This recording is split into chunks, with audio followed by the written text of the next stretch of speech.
Debu 3 juta dan lantai 40, kisah kuli Jakarta yang taruhkan nyawa demi senyum anak SD. Refleksi ayah hebat. Sore itu, matahari Jakarta sudah seperti bara api yang kelelahan. Memuntahkan debu semen yang melekat seperti kulit kedua di setiap pori-pori Rahmat 40 tahun, seorang kuli bangunan. Ia menjatuhkan diri di teras kayu, ambruk di atas balok yang dijadikan bantal keras. Debu di punggungnya yang tebalnya seperti lapisan cat kusam adalah tanda pangkat seorang pekerja keras. Rahmat menghela napas panjang, mata terpejam, suaranya seperti batu yang tergerus. Ya Allah, nikmat, badan boleh remuk, asal hati jangan ikut remuk. Gumamnya irih sambil mengusap wajah yang penuh debu. Tiba-tiba, getaran energi kecil menghantaminya. Aji, 9 tahun, anak tunggalnya yang bersemangat, berlari masuk dengan seragam kelas 3 SD yang sudah lecek, tapi matanya menyala terang. Bapak tahu nggak? Tadi Bu Guru bilang sekolah mau ajak kita ke pameran robot di kota. Keren banget katanya. Ada robot yang bisa ngomong dan terbang. Aku mau ikut, Pak. Serunya sambil melompat-lompat. Tangannya menarik-narik ujung kaos Rahmat. Jantung Rahmat mencelos. Bukan karena lelah, tapi karena rasa bangga yang bercampur takut. Ia tahu harga satu tiket pameran itu bisa untuk makan mereka 3 hari. Namun, ia tak mau mematahkan cahaya di mata anaknya. Robot ya? Wah, anak bapak sudah pintar sekarang.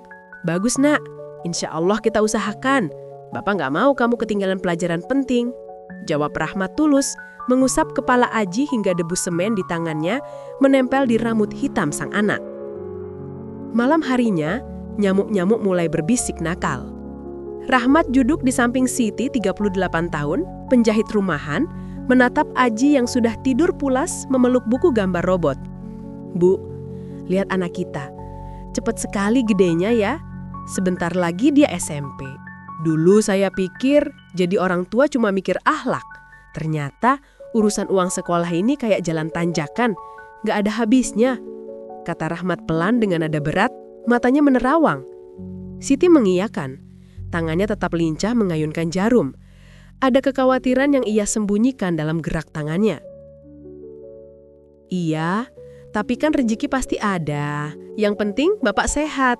Jangan sampai Bapak terlalu capek loh. Kerjaan kuli itu ngeri-ngeri sedap. Balas Siti tanpa mengalihkan pandangan dari jahitan di tangannya. Rahmat hanya bengong. Matanya menerawang ke masa depan Aji. Iya Bu, saya cuma mau dia nanti nggak usah ngerasain ngaduk semen kayak Bapak. Saya mau dia jadi orang pinter. Ucapnya menggenggam tangan di atas lutut. Kecemasan adalah awal dari perjuangan. Malam itu, Rahmat mengeluk kecemasannya seperti memeluk janji. 2 minggu berlalu. Musim proyek mulai sepi. Udara panas Jakarta makin menyesakkan. Sebuah amplop surat dari sekolah yang tebalnya mengkhawatirkan mendarat di meja makan mereka. Pak, uang pembangunan buat ujian akhir harus lunas 3 juta minggu depan, Pak. Ya Allah, dari mana lagi kita cari segitu banyak dalam seminggu? Siti bersuara lirih, memegang amplop itu seperti bom waktu. Angka itu seperti pukulan telak yang membuat Rahmat terdiam. Proyek Bapak seminggu ini cuma dapat 1 juta lebih dikit, Bu. Sisanya buat makan sehari-hari. Saya harus cari lemburan di mana lagi? Rahmat memijat pangkal hidungnya. Frustasi, keringat dingin mengalir di punggungnya. Keesokan harinya, Rahmat memaksakan diri bekerja, melupakan pesan istrinya. Di tengah terik, ia mengangkat karung semen seberat 50 kg ke lantai 2. Tapi, tiba-tiba pandangannya kabur. Tenggorokannya gatal, bukan karena debu biasa, tapi gatal yang mencekik. Rahmat terbatu keras, batuk kering yang menyakitkan. Ia terhuyung. Karung semen itu nyaris jatuh menimpanya. Mat, kenapa lo Mat? Loyo amat? Mau duit gak lo? Itu semen jangan dianggurin. Sang mandor berteriak dari seberang dengan nada penuh ketidaksabaran khas ibu kota. Gak apa-apa, Bang, cuma masuk angin. Lanjut, saya kuat. Rahmat memaksakan senyum meski wajahnya pucat dan matanya berair. Lalu kembali mengangkat karung dengan susah payah. Namun batuk itu tak bisa ia bohongi. Malam harinya, Siti mendesaknya ke puskesmas. Diagnosis dokter bagaikan vonis, potensi gangguan paru-paru, butuh istirahat total minimal 1 bulan. 3 juta rupiah untuk masa depan Aji kini berubah menjadi biaya obat, susu, dan kebutuhan hidup tanpa pemasukan. Mimpi Aji melihat robot terasa sangat jauh. Dinding rumah petak ini tiba-tiba terasa seperti jeruji penjara. Bagaimana saya bisa istirahat? Sementara masa depan anak saya sedang berlari menjauh. Suaranya dipenuhi keputusasaan, ia membuang muka dari Siti. Rahmat gelisah. Tidur adalah sebuah kemewahan yang tak pantas ia nikmati. Nggak bisa, Bu. Saya nggak bisa cuma tiduran kayak gini. Aji butuh itu. Pendidikan dia nggak boleh berhenti cuma karena bapak batuk-batuk. Rahmat berkata dengan suara tercekat, mencoba bangkit dari kasur yang empuknya tak seberapa. Siti menahan air mata, memegang bahu suaminya. Tatapannya memohon, "Bapak dengar saya, nyawa bapak lebih penting. Biar ibu yang usahakan lebih keras dari menjahit. Sabar, Pak. Allah pasti kasih jalan." Bisik Siti, memeluk lengan Rahmat erat. Rahmat menggeleng. Pundak itu yang biasa kuat menahan karung semen, kini harus kuat menahan beban harga dirinya. "Enggak, Bu. Saya harus pergi. Saya akan ke Jakarta Pusat. Cari proyek besar di sana, bayarannya pasti lebih tinggi. Saya nggak mau Aji lihat bapaknya cuma pasrah dan menyerah. Saya akan jadi pejuang buat dia." Rahmat memantapkan hati, tatapannya membara, penuh tekad yang nekat. Rahmat nekat berangkat. Ia ditolak di banyak proyek konstruksi elit. Tubuhnya yang kurus dan batuk keringnya adalah kelemahan yang tak bisa ditoleransi di pasar tenaga kerja yang brutal. "Pak, saya kuat kok. Saya sudah puluhan tahun jadi kuli. Tolonglah, Pak. Saya janji kerjanya bersih." Rahmat memaksakan senyum hormat di pos proyek mewah meski terlihat lesu. "Maaf, Pak. Di sini saingannya banyak. Kami butuh yang energinya 100%. Bapak batuk terus gitu, mending cari proyek kecil aja di kampung." Mandor proyek membalas dingin, sambil memandangi Rahmat dari atas sampai bawah dan melipat tangan di dada. Rahmat akhirnya mendapat pekerjaan serabutan, membersihkan puing-puing bangunan tua. Debu dan bau busuk menyambutnya. Batuknya ia tahan sekuat tenaga, ia tutup dengan kain lusuh. Tiap malam, ia menghitung uang receh di bawah temeram lampu jalan. Jauh sekali dari angka 3 juta. Jauh sekali. 1 bulan berlalu. Rahmat tidur di musola, makan seadanya.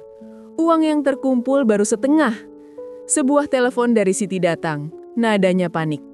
Uang pembangunan harus lunas besok. "Bu, sabar.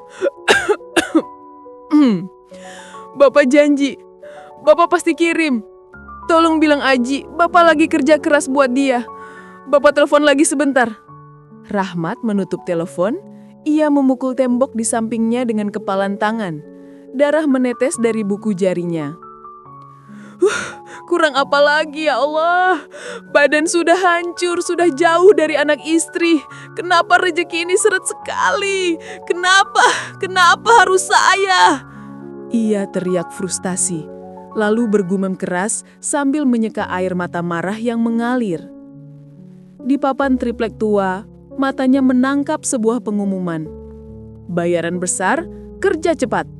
Syaratnya, bekerja di ketinggian, lantai ke-40, tanpa standar keamanan yang memadai. Nyawa taruhannya, tapi upahnya bisa melunasi sisa tagihan itu sekali kerja. Rahmat merogoh dompetnya, mengeluarkan foto Aji yang sedang tertawa, memamerkan giginya yang ompong. Ia menatap foto itu lama sekali. Itu bukan hanya foto, itu adalah peta masa depan yang harus ia selamatkan. Ini pilihan terakhir, Nak. Maafkan Bapak. Ya Allah, bismillah. Demi senyuman anakku, saya harus nekat. Saya akan jadi pahlawan untuk anak saya walau hanya 1 hari. Rahmat menerima pekerjaan itu.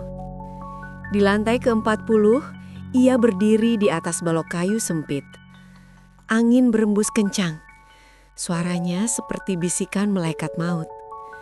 Di bawahnya, Jakarta terlihat seperti miniatur yang tak berarti. Ia memejamkan mata, bukan karena takut, tapi untuk memantapkan janji. Tangannya mencengkeram besi tua yang dingin. La ilaha illa anta subhanata ini kuntu minaz zolimin. Ya Allah, kuatkan 3 juta.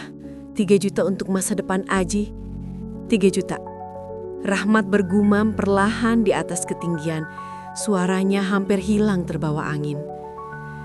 Sore menjelang, Rahmat turun dengan tubuh menggigil. Ia menerima amplop upah. Cukup. Ia langsung berjalan sempoyongan, memaksakan langkahnya ke loket transfer. Dengan perasaan lega, ia menelpon istrinya dan menceritakan kalau ia mendapat uang dari hasil pekerjaan yang mempertaruhkan jiwanya. Ya Allah Pak, uangnya sudah sampai. Kenapa Bapak nggak bilang kalau Bapak kerja di tempat ngeri begitu? Bapak jangan nekat lagi ya. Siti menangis terseduh-seduh, tangis bahagia yang bercampur histeris. Yang penting Aji bisa sekolah. Besok Bapak pulang. Tolong belikan obat Bapak, lalu sisanya kasih Aji buat pameran robot. Rahmat menjawab dengan suara sangat lemah, tapi ada nada lega yang mendalam. Keesokan harinya, Rahmat tiba di rumah.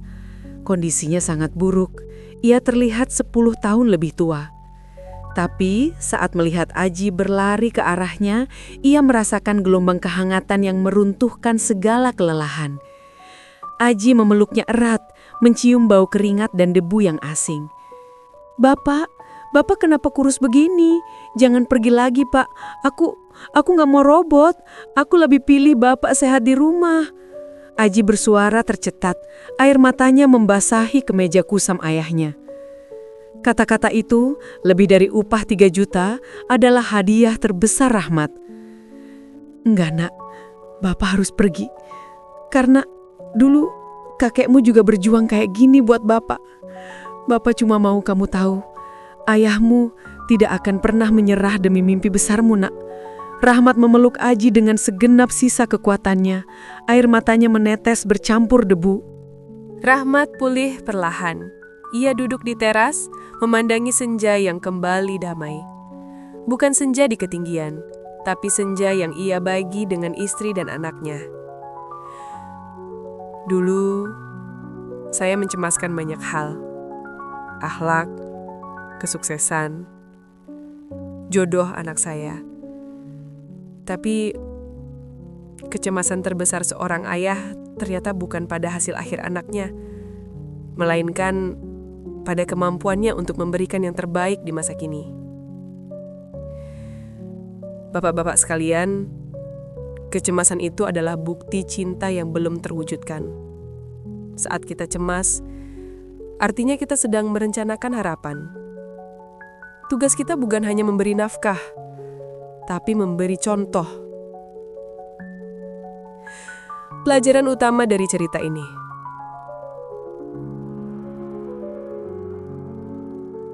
Contoh tentang keteguhan iman, semangat pantang menyerah, dan cinta tanpa syarat.